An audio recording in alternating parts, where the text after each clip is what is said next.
Hello, humans. I am here to share something that came to me today.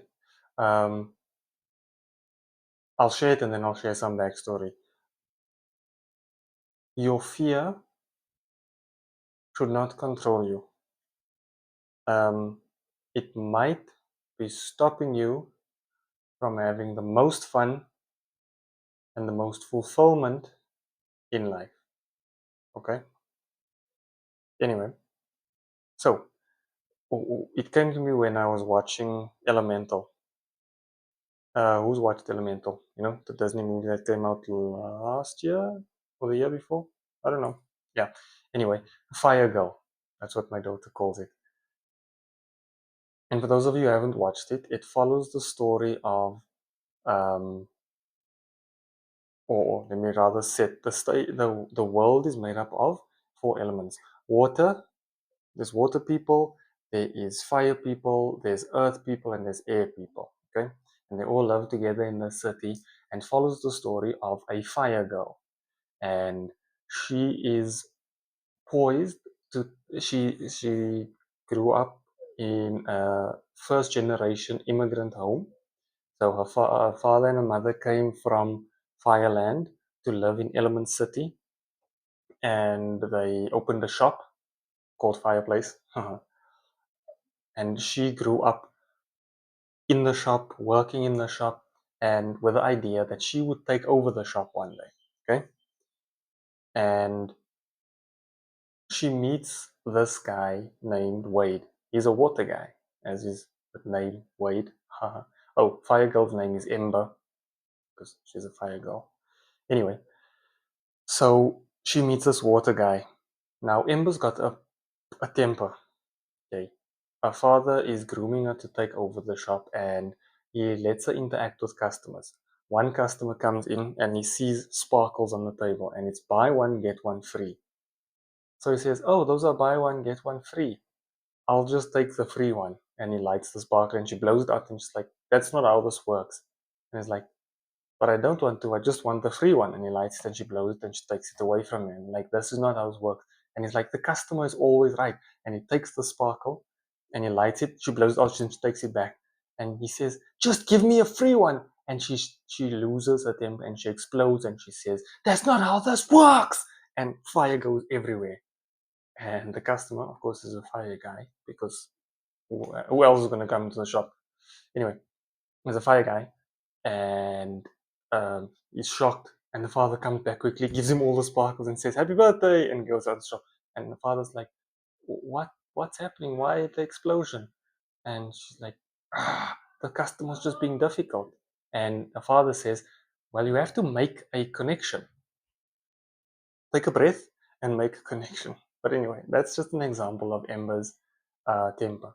Then she meets this water guy named Wade, and um, they need to solve a problem together. And they get to talking, blah blah blah. Her temper comes up, and Wade says something. He says, "Your temper, when my temper gets out of control, it's usually trying to tell me something that I can't see or that I don't want to see." And that blew my mind. I was like, "What?" Now, a side bit to this thing. Your emotions are there for you, for nobody else. My emotions are there to tell me something, to give me information. If I'm happy, I'm going to be very simplistic here. If I'm happy, it's there to tell me I like what's going on. If I'm sad, um, it means I feel like I've lost something. If I'm angry, I really don't like what happened there. It didn't meet my expectations. Um, you know, something like that. And to that point, my emotions are for me and for nobody else. That means my anger, although it is triggered by somebody else or some external event, my anger is there to give me information that I can use to process something.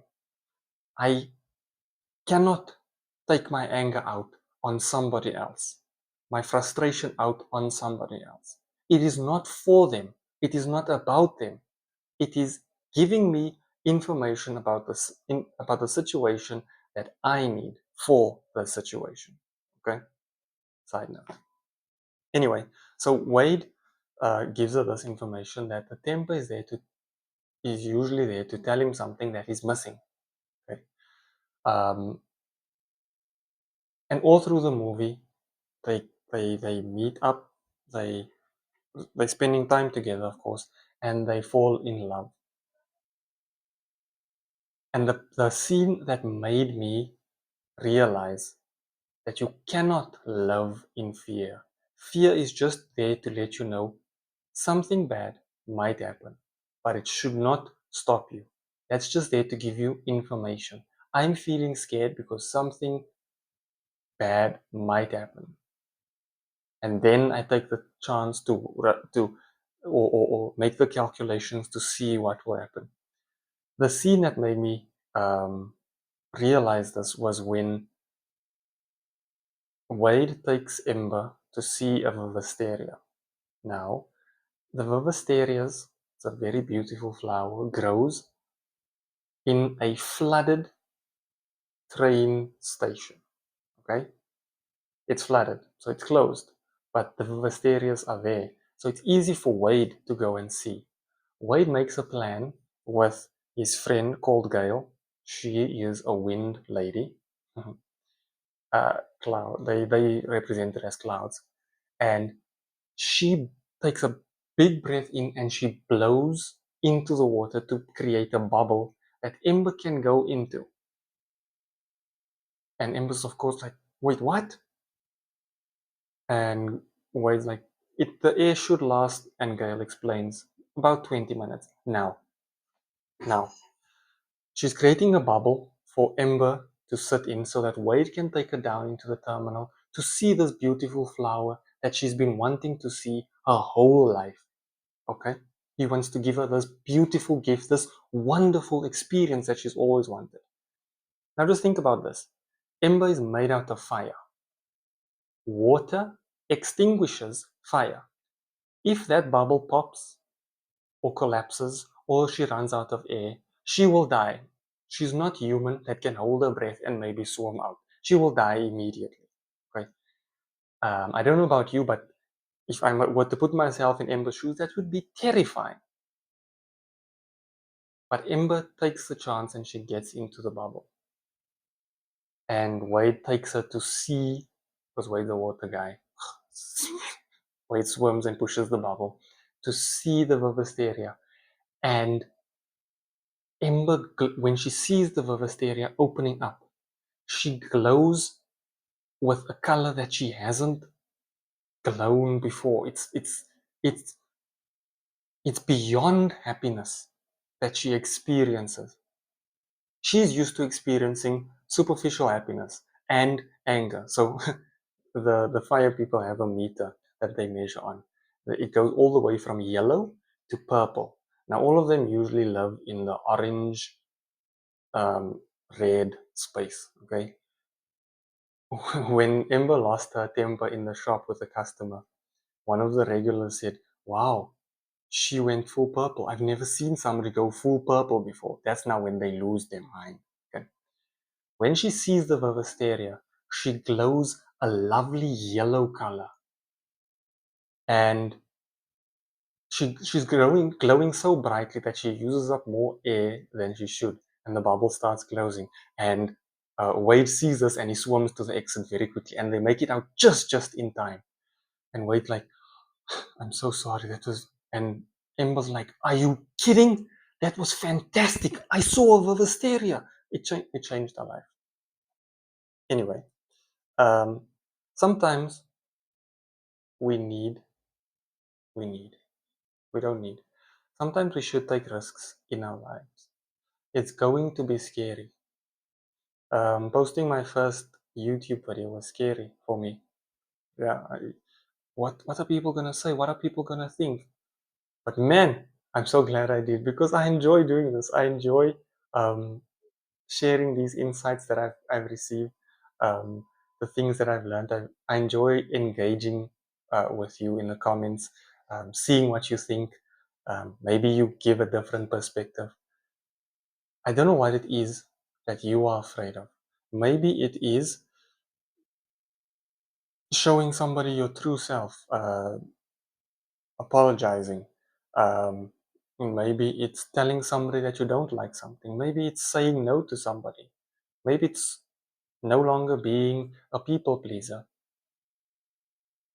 Maybe it's understanding that, like for instance, for people pleaser, when you say no to somebody, they might be upset with you, and that's okay. People can get upset, um, but understand that one, their emotions and feelings are not your responsibility. It's giving them information. And if they do happen to explode in your direction, it's not about you. Two, um, they'll be upset. And they'll be upset for a little while, at least for the time being. But they'll get over it. And you'll get over it, and you will both live. It's okay to tell people no. Anyway, that was again a side note. What are you afraid of doing? Look at it. Don't necessarily go and engage in the thing that's going to make you terrified. Just look at it. Think about it. Think about, why am I afraid? What might happen if I do this? Will I die? Blah blah blah blah blah. All those things. Think about what would happen, all the bad things that could happen in the fear, and then stop and think past that. Think about all the good things that will happen if you do engage in that thing that makes you feel so afraid. Yeah, that's what I learned watching Elemental. You cannot and should not you can let your fear control you, but you shouldn't. The feelings of fear is simply there to let you know that something bad might happen. But past that fear might just be the greatest thing that you've ever experienced.